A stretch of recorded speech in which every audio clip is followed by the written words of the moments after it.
네, 크롱님들 반갑습니다. 박종환 작가입니다. 네, 오늘 백악관 크립토차르의 긴급 기자회견이 있었습니다. 기자회견 전에 시장에서는 많은 기대감들을 가지고 있었는데 기자회견이 그 기대감을 완전히 충족시켜 주질 못했는지 가격은 오히려 조정을 받았습니다. 그래서 오늘 기자회견에서 어떤 이야기들이 있었는지 그리고 암호화폐 시장의 장기적인 성장성에는 문제가 없는지 한번 점검해 보겠습니다. 네, 오늘 영상이 도움이 되셨다면 구독, 좋아요, 댓글, 알림 설정 정중히 부탁드리겠습니다. 네, 먼저 미국의 증시 상황부터 한번 살펴보겠습니다. 비트코인이 조정을 받은 것과는 다르게 미국의 3대 지수는 모두 다 상승으로 마감을 했습니다. 이렇게 미국 증시가 좋은 흐름을 보인 것은 크게 두 가지 이유 정도를 들 수 있는데요.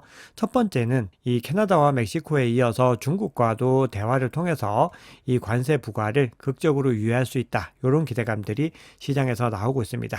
그런데 아직까지는 트럼프 대통령과 시진핑 주석이 통화를 하지 않았는데 트럼프 대통령의 입장은 중국과의 대화를 서두르진 않겠다. 이런 입장을 밝혔습니다. 그리고 기관들은 현재까지 나온 무역 전쟁의 어떤 상황들은 시장에 실질적으로 충격을 미칠 만한 수준은 아니다. 이런 분석을 내놓고 있습니다. 자, 두 번째로 볼 수 있는 것은 고용이 뭔가 둔화되는 시그널이 나왔다라는 겁니다. 그동안에 계속해서 금리나 속도에 부정적인 영향을 미치는 요인으로 고용이 굉장히 견고하고 그걸 넘어서 뜨겁다라고 하는 시그널들이 나왔는데 오늘 미국 노동부에서 졸트 보고서가 발표됐는데 총 760만 건으로 이전치와 예측치를 모두 다 하회하는 모습을 보여줬습니다.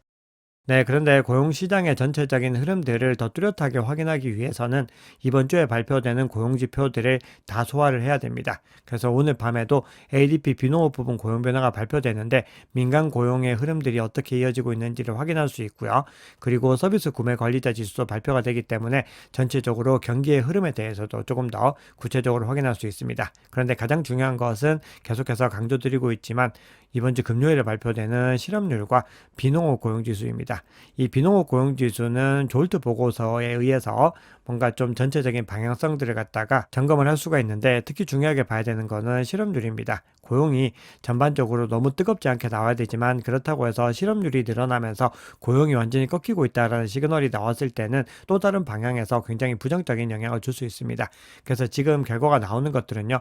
너무 과도해도 안 되고 너무 부족해도 안 되는 굉장히 균형 잡힌 결과들이 나오는 것이 중요합니다. 네, 그러면 비트코인 조정을 불러온 이 크립토 차르 데이비드 sak스의 기자회견의 핵심적인 내용들 한번 살펴보겠습니다. 자, 이 기자회견의 핵심 골자는요, 스테이블 코인 프레임워크 구축에 관한 것이었습니다.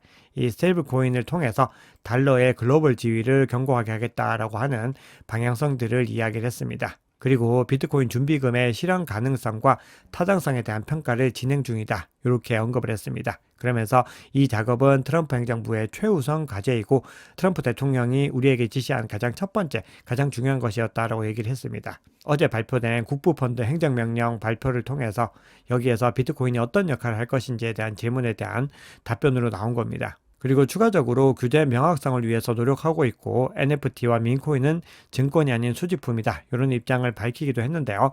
결론적으로 전체적인 청사진 자체가 굉장히 이 비트코인과 암호화폐에는 긍정적인 기조로 형성이 되어 있었습니다. 그런데 문제는 이미 시장에서 대부분 알고 있는 것이었고 시장의 기대치에는 미치지 못한다는 것이었습니다. 그래서 시장은 이보다도 더 강력한 것을 원하고 있다는 것을 확인할 수가 있었죠. 자, 그런데 단기적으로는 조정이 나왔지만은 전체적인 기자회견 방향성과 정책의 방향성이 비트코인의 우호적이라는 것을 분명하게 확인을 했고요. 그리고 데이비드 sak스가 암호화폐 황금기가 온다라고 언급을 하고 있는 만큼 전체적으로 장기적인 상승의 포석을 마련했다. 이렇게 해석을 해도 될 것 같습니다. 네, 그리고 올해 금리 인하 전망에 대해서 한번 짚고 넘어가면요. 지금 시장에서는 CME 패도 가치상으로 봤을 때 6월 달과 12월에 각각 한 번씩 금리 인하의 가능성이 있다. 이렇게 시장에서는 보고 있습니다. 그래서 이번 주에 고용 지표들이 모두 다 소화가 되고 나서 이 변화들이 일어나는지를 한번 살펴봐야 됩니다. 그런데 모건 스탠리도 미 연준의 금리 인하가 3월은 아닐 것이고 6월에 예상이 된다. 이렇게 주장을 하면서 전체적으로 시장에서 보고 있는 전망과 동일한 입장을 내놨습니다. 그러면서 그 근거로 들고 있는 것이 역시나 관세에 대한 부분이었습니다. 만약에 관세를 부과하게 됐을 때 인플레이션 감소세가 정체가 되고 단기적으로 금리 인하 가능성은 낮아질 수밖에 없다. 이렇게 언급을 하고 있는 것이죠.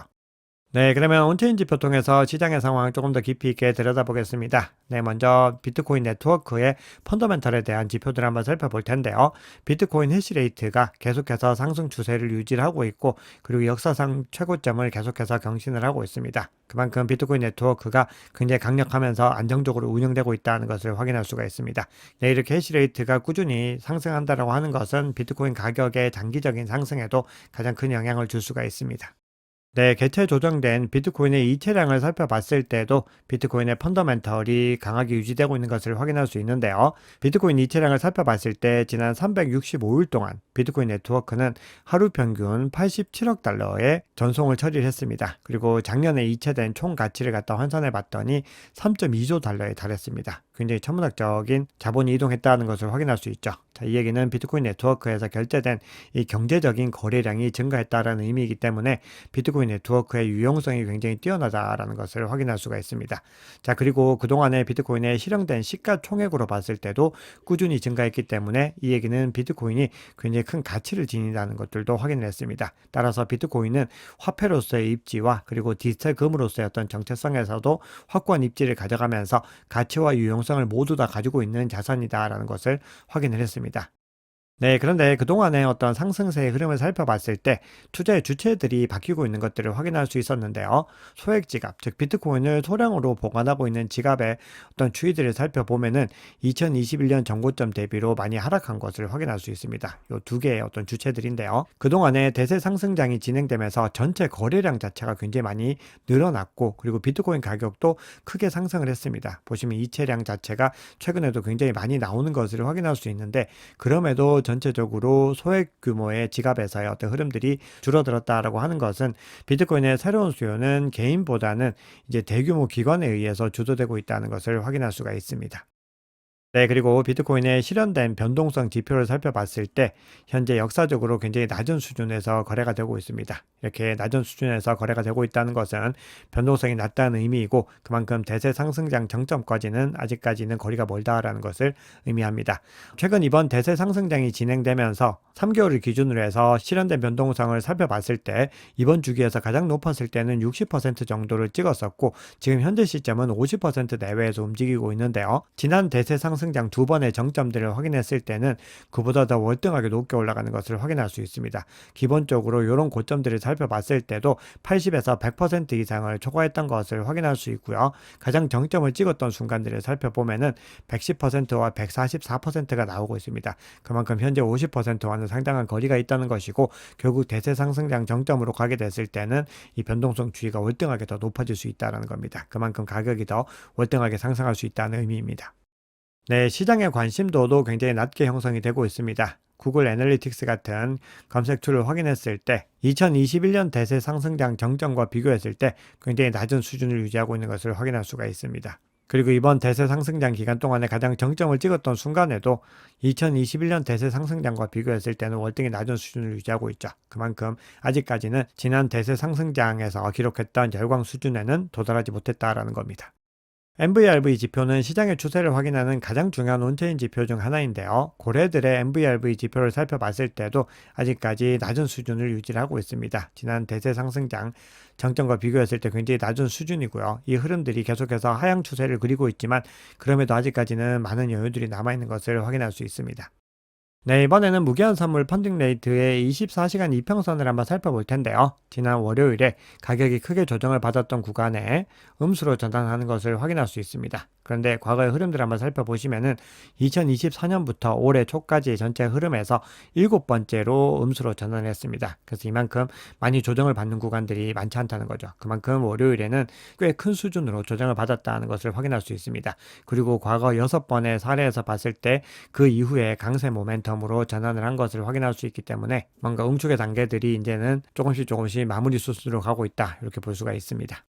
이더리움 관련해서도 간단하게 살펴보겠습니다. 지금 이더리움이 계속해서 부진한 움직임을 가지고 가는 가운데 이 트럼프 일가가 운영하는 월드리버티 파이낸셜에서는 이더리움을 꾸준히 매집을 하고 있고, 그리고 트럼프의 차남인 에릭 트럼프가 이더리움의 매수 적기다라고 주장을 하면서 이더리움에 힘을 실어주고 있는 분위기인데요. 현재 이더리움 주소 분포에서 살펴봤을 때 장기 투자자들이 계속해서 증가하고 있습니다. 특히 12개월 이상 보유가 크게 증가하고 있는데요. 그만큼 이더리움에 대한 장기 투자자들의 신뢰가 강화되고 있다는 것을 의미합니다. 그런데 반면에 1개월 미만 단기 보유자들의 진입 흐름은 거의 나타나지 않고 있습니다. 그러니까 오랫동안 이더리움을 보유하고 있는 홀더들은 꾸준히 이더리움을 보유하면서 이 장기 보유 흐름들이 더 강화가 되고 있지만 신규 자본들의 유입 자체는 굉장히 크지 않다는 것을 알 수 있습니다. 즉 단기적으로 어떤 유입의 모멘텀들, 즉 상승 모멘텀들을 잃어가고 있다는 의미인데요. 이 흐름들을 반등하게 될 수 있는 어떤 요인들이 나타나게 됐을 때 이더리움이 어떻게 가격 반등을 이뤄내고 상승 추세로 전환을 하게 될지 그런 부분들도 계속해서 이번 시즌에